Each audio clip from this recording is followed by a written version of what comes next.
আমাদের জীবনটা খুবই ছোট এবং মৃত্যু হবেই, মৃত্যু আসবেই, প্রত্যেক ব্যক্তিকেই মৃত্যুবরণ করতে হবে।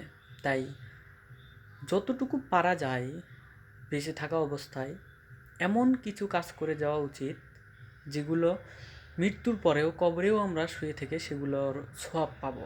এরকম কিছু কাজ দুনিয়াতে করে রাখা উচিত এবং সব সময়ের জন্য এরকম চিন্তা করাই উচিত যেন আমি মৃত্যুর পর গেলে এইটার পাপ না গিয়ে সওয়াবটা যেন আমার কাছে পৌঁছায়। সো আমরা অনেকেই ফেসবুক চালাচ্ছি, ফেসবুকে অনেক গান, মিউজিক এগুলো দিয়ে ভিডিও সেগুলো আমরা শেয়ার করে টাইম লাইনে রেখে দিচ্ছি।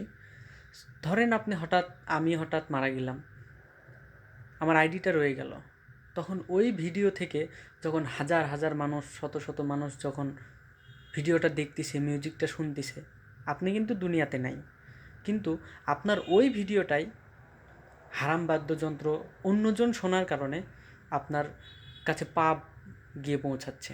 আপনি বেঁচে নেই কিন্তু আপনার পাপ তবুও হচ্ছে। তাই এগুলো বিষয়ে সতর্ক থাকাই উত্তম।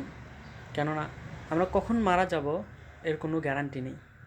তাই সবসময় চেষ্টা করতে হবে যেন এমন কিছু কাজ আমার দ্বারা সংগঠিত না হয় যার দ্বারা অন্যজনেরও পাপ হবে এবং আমিও পাপের ভাগিদার হব।